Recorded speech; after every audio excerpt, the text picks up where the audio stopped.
누가복음 7장 11절에서 17절까지. 네, 우리 다 같이 한번 읽겠습니다. 시작. 그 후에 예수께서 나이란 성으로 가시면서 제자와 많은 무리가 동행하더니 성내 가까이 있을 때에 사람들이 많은 죽은 자를 메고 나오니 이는 한 어머니의 독자여 그의 어머니는 바보라. 그 성에 많은 사람도 그와 함께 나오거늘 주께서 바울을 보시고 불쌍히 여기사 울지 말라 하시고 가까이 가서 그 판에 손을 대시니 맨 자들이 서는지라. 예수께서 이르시되 청년아 내가 내게 말하니 일어나라 하시매 졸았던 자가 일어나고 말도 하거늘 예수께서 그를 어머니에게 주시니 모든 사람이 두려워하며 하나님께 영광을 돌려 이르되 그런 선지자가 우리 가운데 일어나셨다 하고 또 하나님께서 자기 백성을 돌보셨다 하더라. 예수에 대한 이 소문이 온 유대와 사마리아에 두루 퍼지니라. 아멘. 할렐루야. 오늘 우리 말씀을 증거해 주실 분은 이준영 목사님, 제 동생입니다. 미국에서 월더풀 커뮤니티 처치라는 그런 교회를 심어오고 계시는데 오늘 가족들하고 한국에 나오시면서 우리 교회에 오셨습니다. 근데 왜 젊은 남자들이 몇 분 안 보여요? 어디 갔습니까? 한번 인사합시다. 하나님은 당신을 사랑하십니다. 한번 인사합니다. 당신은 축복의 통로이십니다. 저 뒤에 우리 동생 가족분들이 저러는데 자, 우리 이준 목사님 나오시면 박수를 한번 합니다.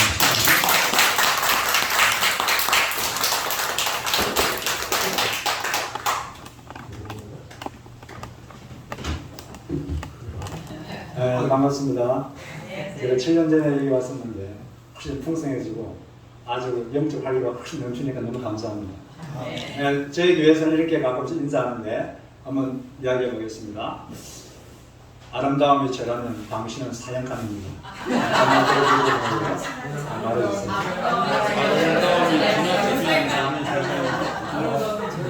다시 한번 해주세요. 아름다움이 죄라면 당신은 사냥감입니다. 아름다움이 죄라면 네, 너무 아름답습니다. 여기 앞에서 보니까 너무 감사하고 저희 형님은 제가 어릴 때부터 아주 부러워하고 존경했던 분입니다.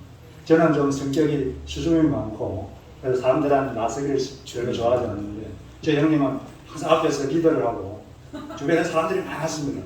그래서 나도 형님처럼 저렇게 방력 있는 사람이 되었으면 좋겠다 이런 좀 그런 좀 생각을 많이 했고 그리고 또 저희 형님은 항상 제가 좀 여러 가지 부족한 게 많은데도 그런 건 별로 말씀 안 하시고 항상 좋은 점 아주 잘하는 점 그런 걸 항상 이렇게 제게 말씀해 주셨어요.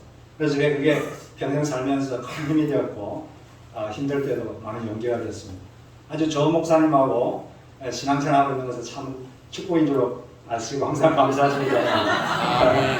제 형님이라서 말씀드린 게 아니라 정말 괜찮은 분입니다. 참 좋습니다. 네, 우리 잠시 기도하겠습니다. 하나님 감사합니다. 또 하나님 말씀 앞에 겸손하게 섰습니다. 성령께서 직접 저희들에게 말씀하여 주옵소서. 말씀을 통하여 우리의 삶과 사고가 변화되게 하여 주옵소서. 예수님의 이름으로 기도드립니다. 아멘. 네, 오늘은 슬픔을 기쁨으로 바꾸시는 예수 그리스도 이런 제목으로 하나님 말씀을 전하도록 하겠습니다. 어떤 스님이 교단의 교육국장으로 불교 대학을 신설하려고 그렇게 노력을 했습니다. 그런데 그런 과정에서 이 교단 내에서 정치적인 역학관계가 나빠져서 이분이 감옥에 갇히게 됐어요. 감옥에 갇혔는데 교도관이 불경은 안 갖다 주고 계속 성경을 갖다 주는 거예요. 처음에는 저게 화를 내다가 읽을 게 없으니까 너무 심심해서 성경을 읽기 시작했습니다. 읽었는데 읽으면서 계속 성경에 빠져들기 시작했어요. 그리고 충격을 받았습니다. 왜냐하면 자기가 평생 그렇게 알고 싶었던 인생의 근본 문제. 그게 뭡니까? 인간은 어디에서 와서 왜 살고 있는가? 어디로 가는가? 이런 인생의 근본 문제를 성경은 너무 쉽고 명확하게 말해주고 있었거든요. 여러분, 인생은 어디서 왔습니까? 하나님께서 우리를 이 땅에 보내신 거죠. 그리고 우리가 이 땅에 사는 이유는 하나님의 뜻을 행하기 위해서 살고 있습니다. 그리고 어디로 갑니까?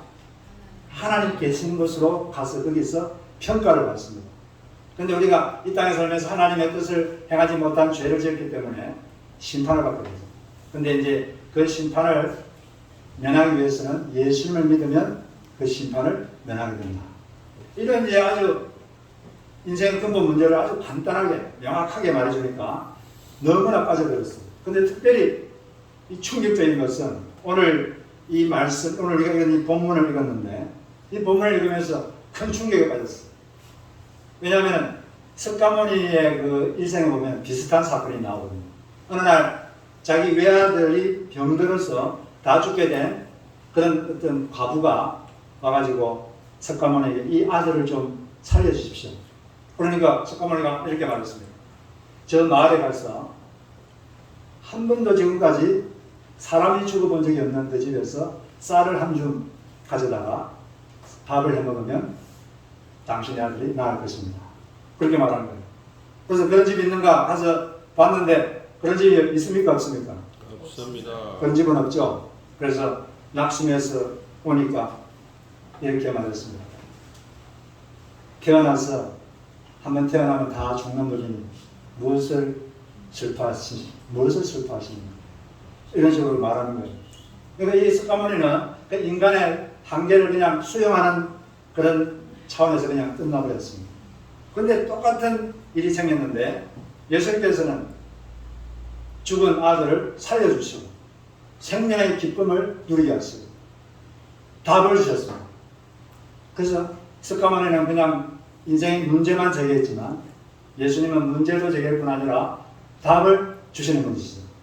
아, 예수님이 인생의 답을 주시는 분이시구나. 그걸 깨닫고 그분이 그 뒤에 예수님을 믿고 목사님이 되셨습니다. 우리가 오늘 우리가 이런 사건은 이 대단한 사건이죠. 이 죽은 이 과부의 아들을 예수님께서 살려주시고 다시 어머니에게 돌려주신 사건인데 이걸 통해서 저희들은 예수님은 이 땅에 왜 오셨는가, 그리고 지금 뭘 하고 계시고 또 예수님을 경험한 우리는 무엇을 하며 살아야 되는가, 이런 것을 한번 살펴보았으면 좋겠습니다.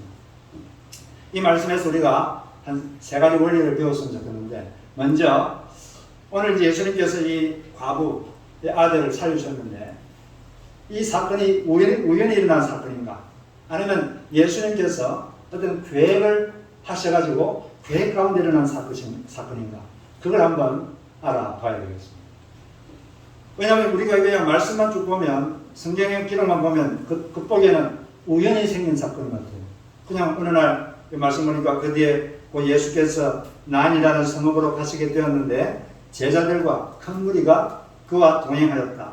예수께서 성문에 가까이 이르셨을 때 사람들이 한 죽은 사람을 메고 나오고 있었다. 예수님이 그냥 성문에 가고 있었는데 또 다른 그 과부의 아들이 그 장례식 하려고 이렇게 오고 있었어요. 우연히 만난 것처럼 그렇게 보입니다. 근데 정말 우연이었을까요? 우리 눈에는 우연인 것처럼 보이는데 필연적 사건이 우리 인생에 많습니다. 필연이라는 것은 하나님이 계획하셨기 때문에 반드시 일어나야 될 사건, 그걸 필연이라고 하죠. 우리 눈에는 우연처럼 보이는데 필연적인 사건들이 많은 것이죠. 이 일도 겉보기에는 우연처럼 보이지만 사실은 그게 아니죠. 예수님은 앞을, 미래를 내다보시는 분이십니다. 예수님께서 돌아가시기 하루 전날 밤에, 목요일 저녁에 예수님이 무슨 말씀하셨어요? 내일 새벽에 자기 세 번 울기 전에는, 달기 울기 전에는 나를 3번 부인할 것이다. 그러니까 앞으로 몇 시간 뒤에 있을 일을 예수님은 미리 알고 계셨죠. 우리는 1시간 뒤 일도 모릅니다. 예수님은 목요일 저녁에 금요일 새벽에 어떤 일이 일어날 것인지 그 시간과 횟수까지 아주 정확하게 알고 계시는 분이에요. 그러면 모르는 게 없습니다. 여러분의 미래도 그분 안에 있는 줄로 믿습니다. 그러면 우리는 미래를 걱정할 필요가 없어요. 그분이 여러분을 돌보고 계시기 때문에 그분께서 다 알아서 책임지실 것입니다. 그 미래를 다 알고 계세요. 그리고 예수님은 미래를 아실 뿐 아니라 하루를 시작할 때 그냥 시작하지 않고 하나님 아버지와 교제를 했습니다. 교제를 해서 아버지께서 그날 무엇을 하기 원하시는지 그걸 알아서 그대로 하시는 분이에요. 그래서 이 요한복음 5장 19절 보면 아들이 아버지께서 하시는 일을 보지 않고는 아무것도 스스로 할 수 없느니라. 그러니까 하나님 아버지께서 하기를 원하시는 그걸 영적으로 보시고 그 일을 그날 하신 거예요. 예를 들어서 예수님께서는 습관에 하고 계셨는데 그게 아침 일찍 일어나셔가지고 여러분 아침 맨 처음에 일어나면 뭐 하십니까? TV 보십니까? 예수님은 TV 보시지 않으시고 딱 일어나시면은 조용한 곳에 가셔가지고 거기서 하나님 아버지와 대화를 했습니다. 대화를 해서 그날 무슨 일을 해야 되는지 대화를 하신 거예요. 그래서 이 마가복음 1장에 보면 예수께서 아직 새벽에 한적한 곳에 가셔서 거기서 기도하고 계셨어요. 근데 그때 제자들이 와가지고 예수님을 찾았습니다. 예수님, 이 마을 사람들이 당신을 찾고 있습니다. 근데 왜 이렇게 조용한 숨어 계십니까? 그때 예수님께서 이렇게 말씀하셨습니다. 우리가 다른 가까운 마을들로 가자. 거기서도 전도하리니 내가 이를 위하여 왔노라. 지금 이제 그 마을에서 예수님을 막 사람들이 찾고 있었어요. 당신을 찾고 있습니다. 근데 예수님은 오늘은 다른 마을이다. 하나님 아버지께서 다른 마을에 가라고 하셨다. 다른 마을에 가서 오늘은 전도를 해야 된다. 이처럼 주님께서는 그냥 뭐 어떤 일을 하실 때 그냥 뭐 무작위로 한 게 아니라 교회 가운데서 하나님께 물어보고 그렇게 하신 거예요. 그러니까 그날 그 마을, 나인성이라는 마을에 들어가신 게 그냥 우연히 들어갔겠습니까? 그 아침에 아버지와 교제하면서 아버지께서 감동을 주신 거죠. 오늘은 그 마을로 가라. 예수님께서는 그 마을에 가슴 아픈 여인이 한 명 있다는 걸 알았습니다. 외아들, 남편 돌아가시고 외아들을 믿고 살았는데 외아들 갑자기 죽어버렸어요. 그 아픈 말씀이 예수님의 마음에 그대로 와닿았습니다. 오늘 그 길을 가라고 하나님 아버지께서 감동을 주셨어요. 그래서 그 마을에 가신 것이고 그 장례식하고 만나게 된 것입니다.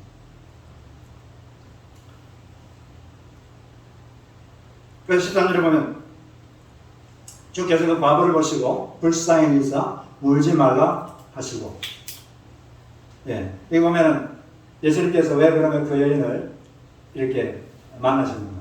불쌍해서요. 불쌍해서. 하나님은, 예수님은 사람을 보면 불쌍해 여기십니다. 예수님께서는 그래서 불쌍해서 그 여인을 고쳐주신 거예요. 우리 삶에서 우연처럼 보이지만 우연이 아니라 하나님의 계획에 의한 필연적인 사건들이 많이 있는 줄로 믿습니다. 필연이라는 것은 반드시 일어나야 될 사건. 아버지께서 계획하셨기 때문에 반드시 일어날 사건, 그런 걸 말합니다.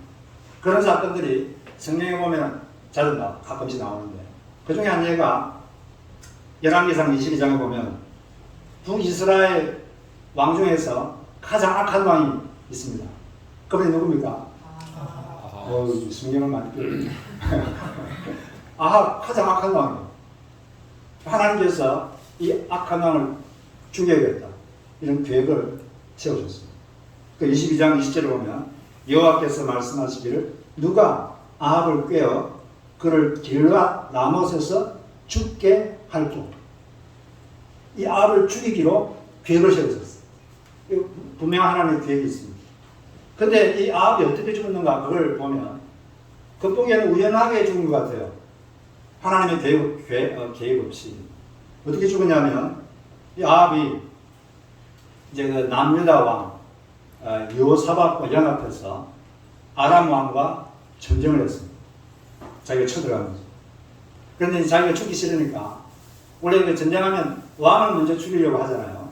그래서 자기가 이 변장을 했습니다. 자기는 그냥 평민처럼 위장을 하고 남유다 왕 여호사밧에게 왕복을 입혔습니다.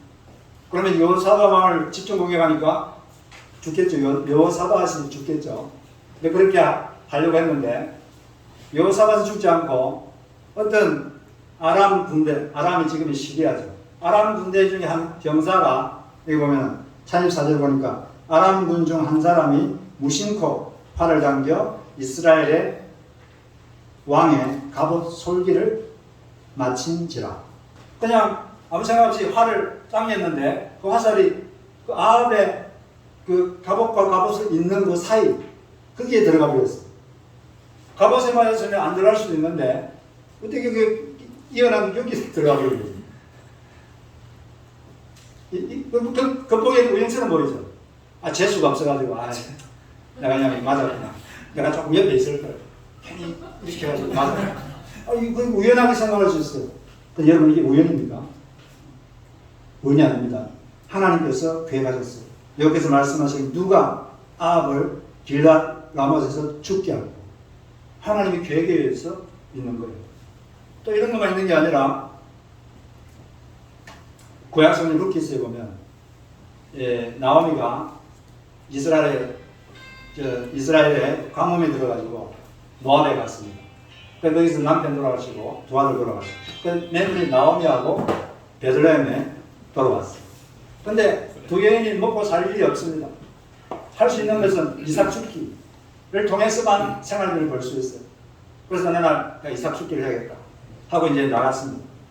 그 보니까 어떤 밭에 추수하는 사람들이 있어요. 그래서 그냥 아무 생각 없이 그 밭에 들어갔어요. 추수하는 사람들이 있으면 나도 저기 가야겠다 하고 가서 추수를 거기서 이삭 죽기를 했는데 나중에 알고 보니까 그 밭의 주인이 이 나오미와 친척 관계에 있는 보아스였습니다. 그 지방의 유력인사였어요.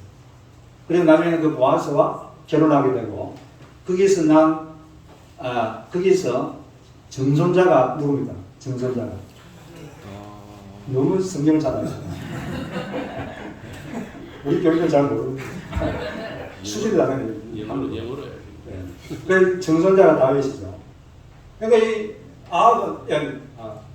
이것은 아무 생각 없이 우연히 저 주소하니까 저기 가야겠다 하고 갔는데 보니 거기가 하나님께서 계획하신 사람을 그때 만나게 된 것입니다. 그래서 우리는 모든 만남을 아주 중요하게 생각해야 돼요. 그 속에 하나님의 계획이 있기 때문입니다.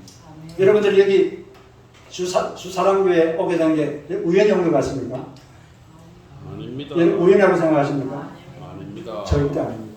하나님의 계획에 의해서 하나님의 계획에 의해서 이렇게 온 거예요.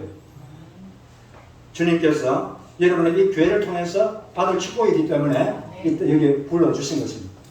그리고 또 여러분들이 이 교회를 섬김으로써 주님을 섬기라고 여기에 불러주신 것입니다.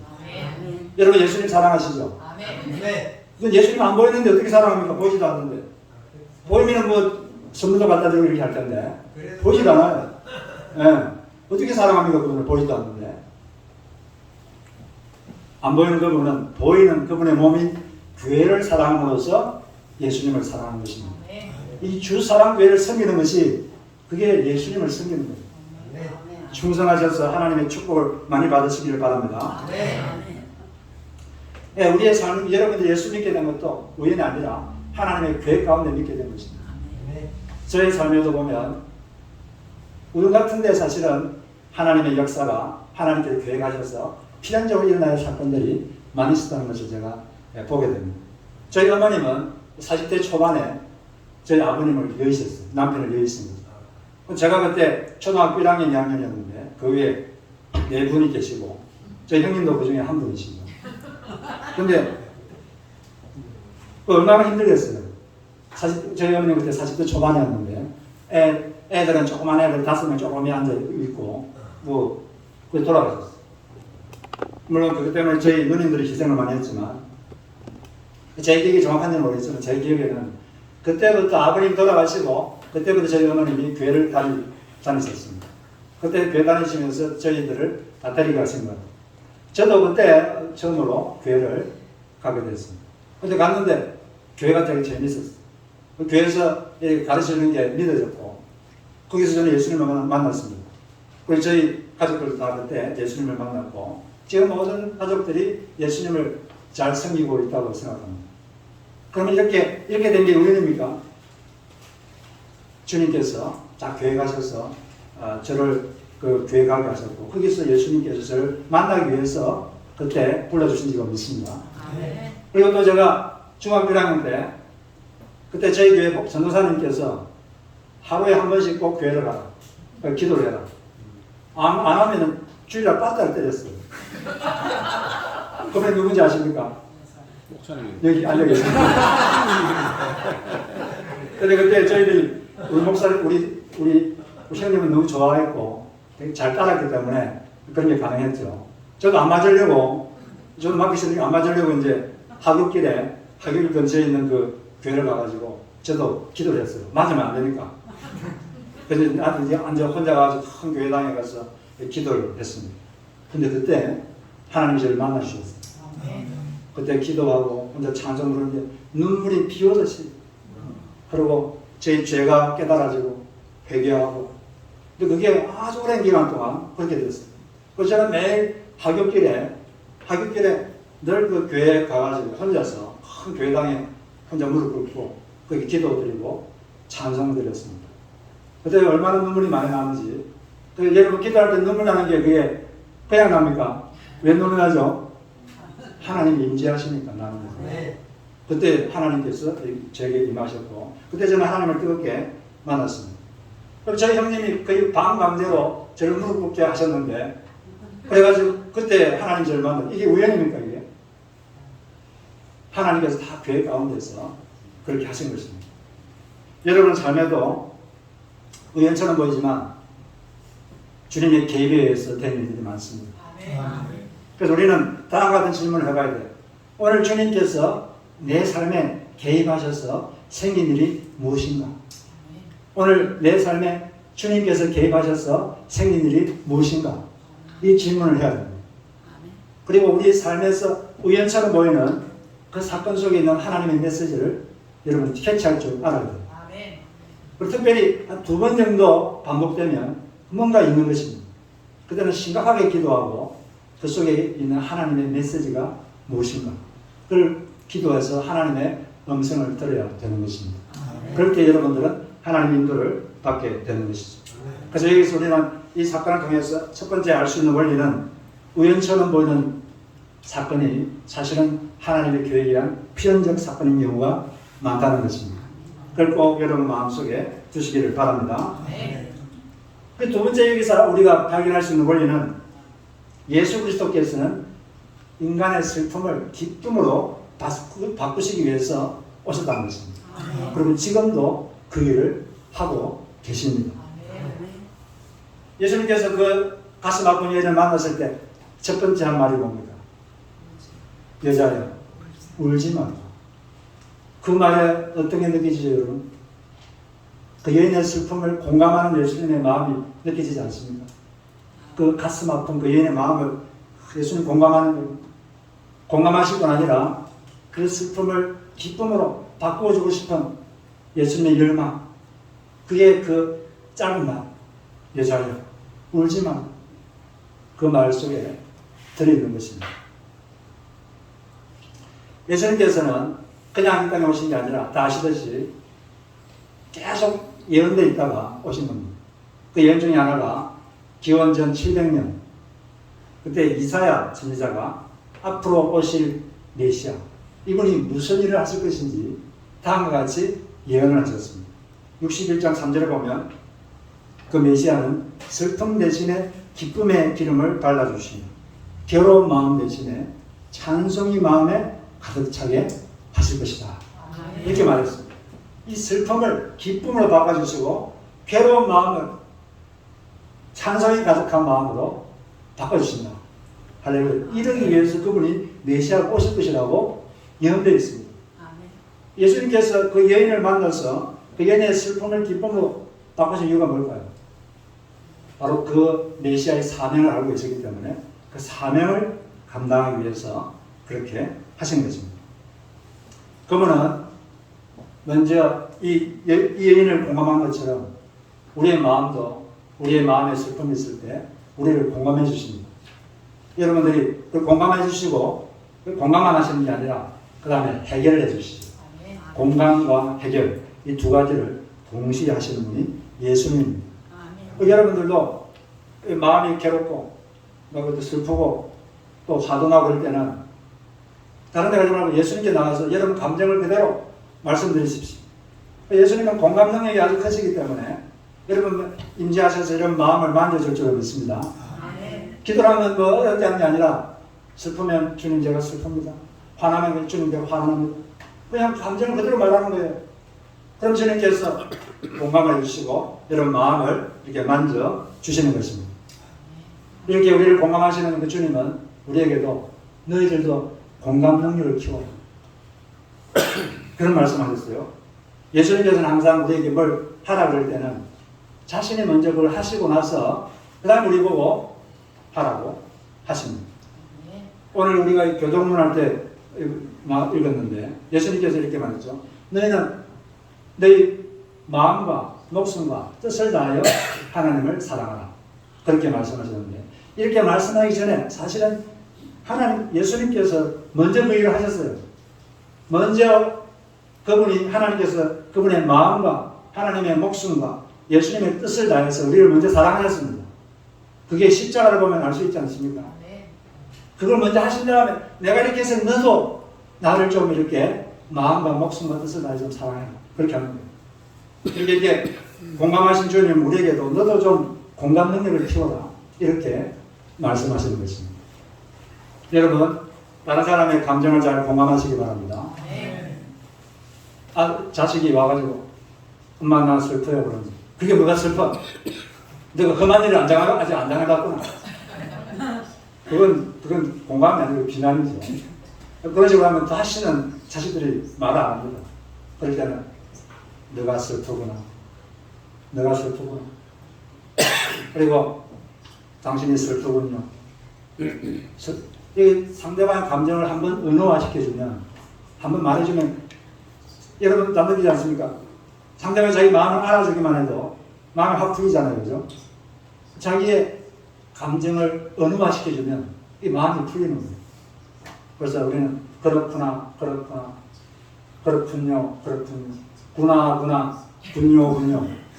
따라해보세요. 구나, 군요. 그런 표현을 통해서 여러분 다른 사람의 감정을 이렇게 공감해 주시기 바랍니다. 할렐루야. 네. 우리 장로님도 공감이 필요하고 여러분 다 공감이 필요한 줄 믿습니다. 근데 우리는 이제 공감밖에 못하는데 우리는 능력이 없어서 해결해주고 싶지만 해결 못할 때가 많잖아요. 예수님은 공감도 해주시지만 해결도 해주십니다. 왜? 그분은 능력이 있으시니까. 할렐루야. 네. 공감도 해주시고 해결도 해주세요. 제가 미국에서 어떤 여인의 감정을 들었습니다. 가슴 아픈 여인인데 이분이 한국에서 기지촌에서 동준성 기지촌에서 6년을 일하다가 백인 미군과 결혼해서 미국에 왔어요. 여기 왔는데 비록 시골이었지만 자기는 천국에 온 줄 알았어요. 이제 천국에 왔다. 이제 슬픔은 끝나고 이제 내 인생의 기쁨이 시작될 것이다. 그런 줄 알았는데 미국에 오자마자 다음 날부터 그 남편이 백인 여자랑 바람이 나는 거예요. 그리고 또 그 시어머니는 자기를 마치 무슨 벌레 보듯이 봅니다. 사람 취급 안 해요. 너무나 괴롭고 그러다 보니까 이 시골에 혼자 떨어져가지고 시골 농장에서 너무 괴로우니까 위에서 피가 났습니다. 위출혈. 그리고 소화도 안 되고 그리고 불면증, 잠도 못 자고 너무 서러웠습니다. 너무 서럽고 고통스러웠어요. 스스로 목숨을 끊으려고 마구간으로 갔어요.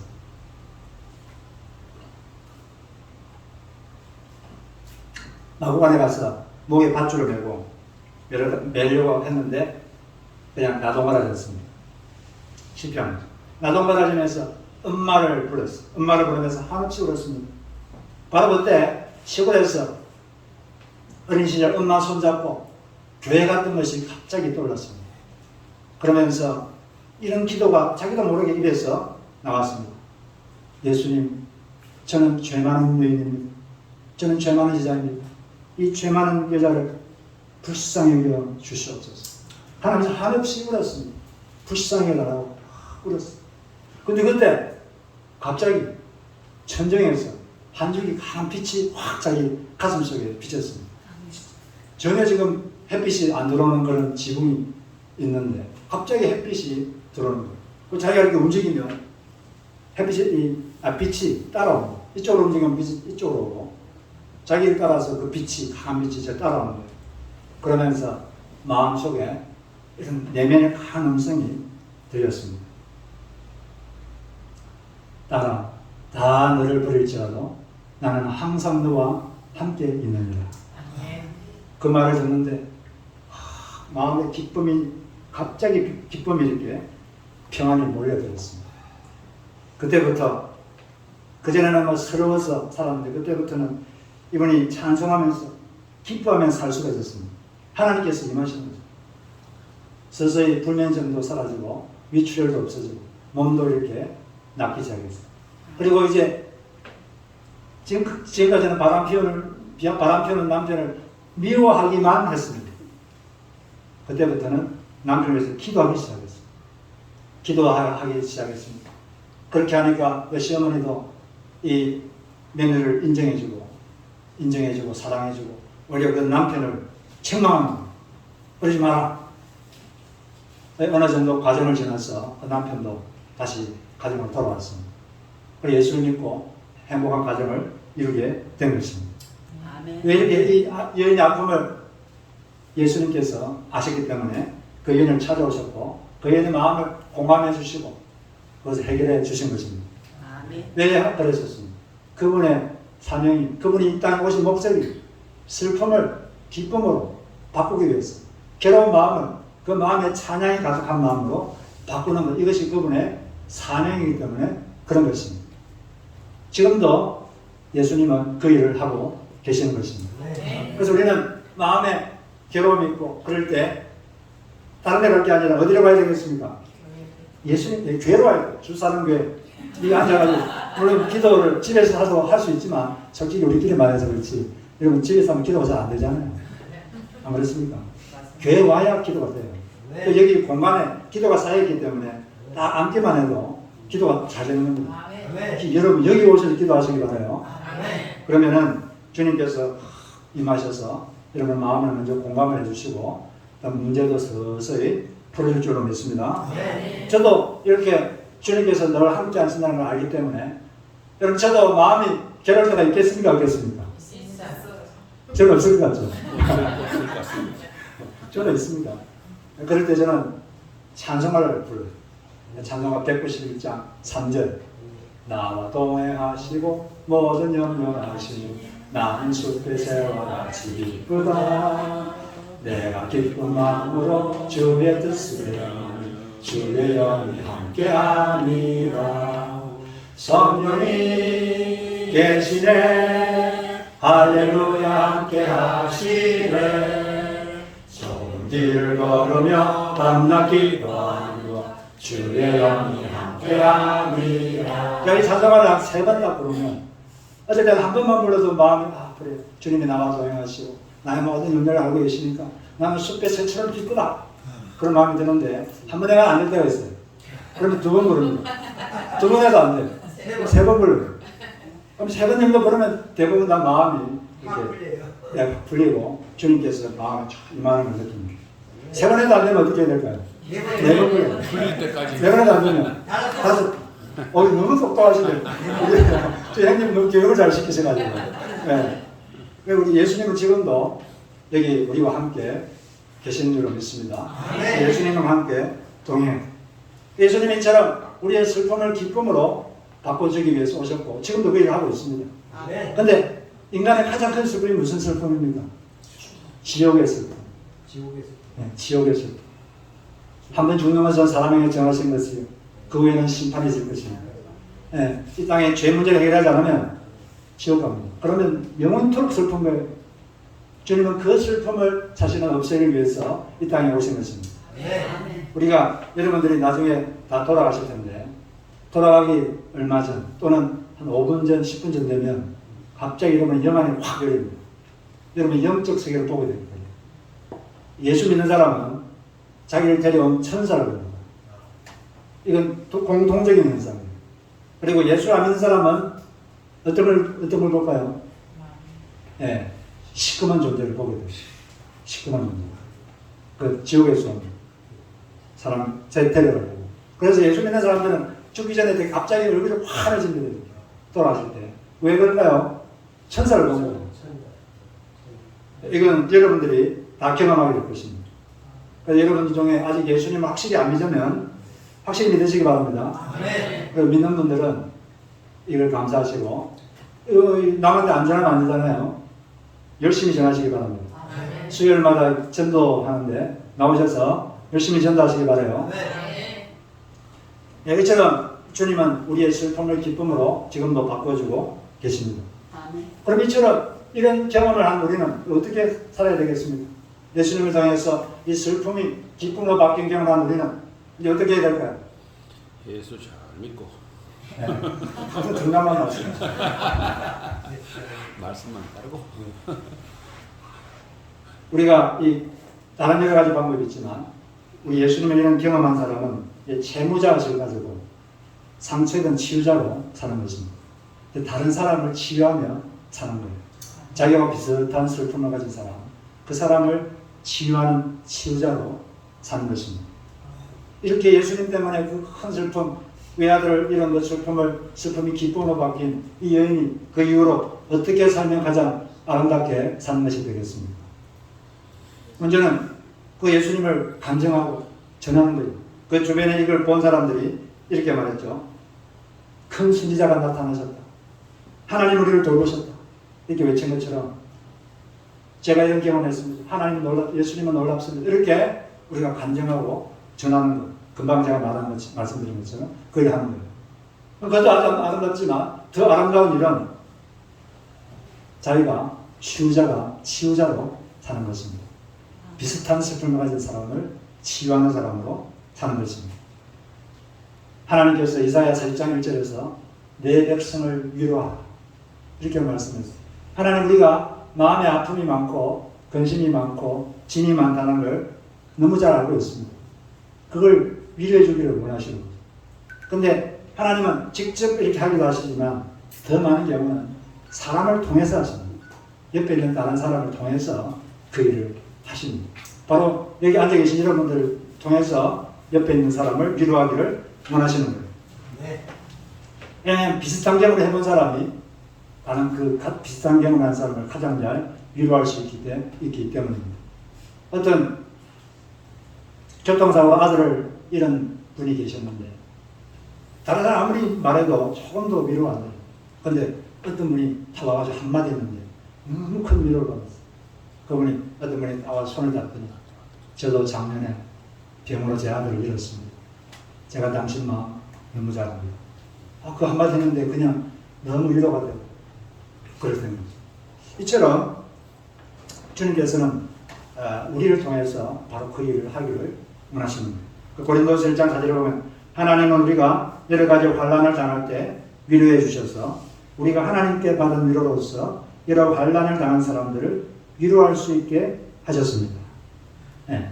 나와 비슷한 어려움을 당한 사람을 위로하도록 우리의 일을 위로해 주신 것입니다.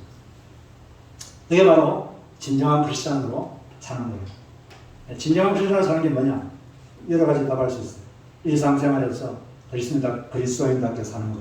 이것도 답이 되지만 좋은 이 헨리 나우엔이라는 사람은 진정한 크리스찬으로 사는 것은 상처 입은 치유자가 되는 것이다. 이런 말을 했습니다.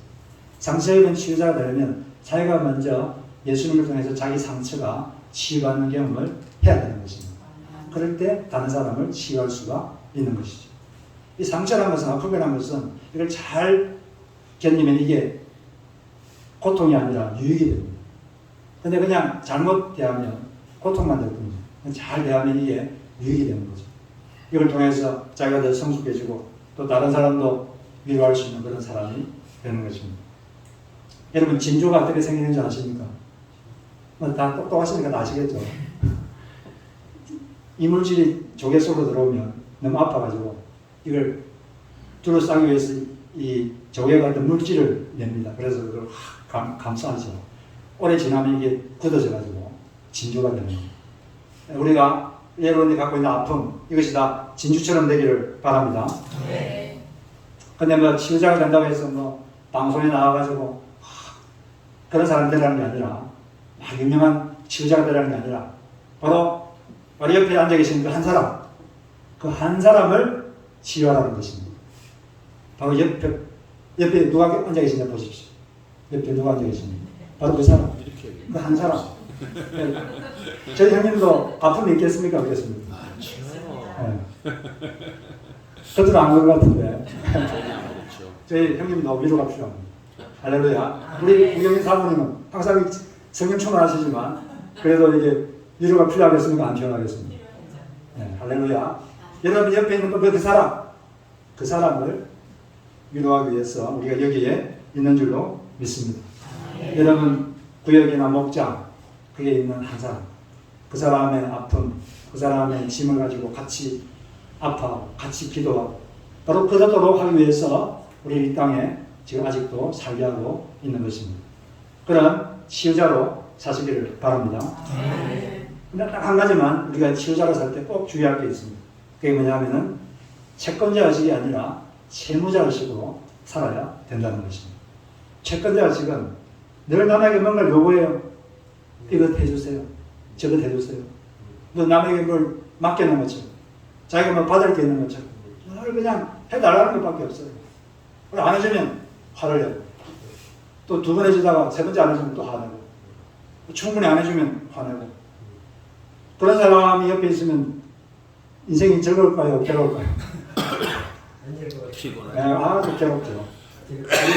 이 주사람에는 그런 사람이 한 명도 안 계신 것 같아요. 우리는 그런 사람이 그러면 안 돼요. 항상 이 채무자식, 나는 빚진 자입니다. 저는 지금까지 너무나 큰 은혜를 받았기 때문에 그 은혜를 갚아야 됩니다. 하나님께 너무 큰 은혜를 받았습니다. 저는 이 은혜를 갚아야 합니다. 그런 마음으로 바로 옆에 있는 한 사람, 그 사람에게 베풀어 주시고 그분을 섬기시고 그분을 취하는 여러분들이 되시기를 바랍니다. 이 바울도 그래서 바울은 원래 기독교회를 핍박했죠. 근데 하나님이 그를 선택하셔서 너무 큰 은혜를 주셔가지고 구원받았기 때문에 평생 저는 채무자입니다. 저는 빚진 사람입니다. 저는 이 은혜를, 하나님께 받은 이 은혜를 다른 사람에게 갚아야 됩니다. 하나님께 직접 갚는 게 아니라 다른 사람에게 갚는 거죠. 이제 자꾸 달라는 삶이 아니라 베푸는 삶, 요구하는 삶이 아니라 주는 삶, 그런 삶을 평생 사시기를 바랍니다. 주사랑교회를 통해서 바로 그것을 실천하시기를 바랍니다. 그럴 때 주님께서 여러분을 통해서 역사를 하실 것입니다. 네, 하나님 주님께서는 교회 가운데, 우연이 아니라 교회 가운데 여러분을 찾아줬습니다. 그리고 그 계획에 의해서 여러분의 슬픔을 기쁨으로 바꿔주셨고, 영원한 지옥의 슬픔에서 면제해 주셨고, 지금도 여러분의 슬픔을 기쁨으로 바꿔주고 계십니다. 그리고 이제 여러분들이 치유자로 살기를 원하십니다. 바로 옆에 있는 한 사람, 그 사람을 치유하도록 여기에 불러주신 거예요. 여러분 채무자식 가지고 저는 너무 큰 은혜를 받았습니다. 이 은혜를 저는 갚아야 됩니다. 이런 마음으로 베푸는 삶을 사시는 여러분 되시기를 주의 이름으로 축복합니다. 같이 기도하겠습니다. 우리 같이 말씀을 생각하면서 통성으로 하나님 앞에 기도하도록 하겠습니다. 하나님, 또 바꾸기 위하여 괴로운 마음을 찬송이 가득한 마음으로 변화시키기 위하여 이 땅에 오신 것을 감사드립니다. 그리고 지금도 바로 그 일을 하고 계신 것을 감사드립니다. 지금도 그 일을 성령님을 통하여 하고 계신 것을 감사드립니다. 하나님 아버지, 우리는 우연히 예수를 믿게 됨이 아닙니다. 하나님 창세전부터 우리를 구하시기로 계획을 하셨고, 또 우리가 해야 될 일이 있는 것도 계획하셨습니다. 그래야 이 주사랑교회 우리를 불러주신 것을 감사드립니다. 하나님, 마음이 힘들 때마다 주님께 가게 하여 주옵소서. 우리를 공감해 주시고, 공감해 줄 뿐 아니라 해결해 주시는 그 예수님께 나가 자신의 마음을 쏟아놓는 그런 기도자가 되게 하여 주옵소서. 은혜의 보좌에 담대히 나가는 저희들이 되게 하여 주옵소서. 기도의 줄을 게을리하지 않도록 주여, 기도의 줄이 게을러지지 않도록 주여 역사하여 주시옵소서. 주님께서 그럴 때마다 주님께서 그 마음을 위로해 주시고, 주님 이 시간 마음이 아픈 분들이 계십니다. 성령님이시여 이 시간 임하여 주옵소서. 그 마음을 만져 주옵소서. 이 시간 몸이 아픈 분이 계십니까? 주의 그 몸을 치료하여 주옵소서. 주님께서는 치료하시는 분이시고 하나님 아버지 병든 자들을 너무나 불쌍히 여기는 분이시오니 그 아픔을 이 시간 고치시고 치료하여 주시옵소서. 하나님 관계가 아파서 괴로운 분 관계를 풀어주시고 용서하고 사과함으로써 관계가 풀어지게 하여 주시옵소서. 물질에 어려움이 있는 분들은 물질을 주여 풍족히 공급해 주셔서 그로 인한 슬픔들이 기쁨으로 바뀌게 하여 주시옵소서. 하나님 아버지여 이제 우리도 치유자로 살게 하여 주시고 바로 옆에 있는 그 한 사람을 치유하는 우리가 되게 하여 주옵소서. 남에게 요구하는 자가 아니라 남에게 베푸는 자가 되게 하여 주시옵소서.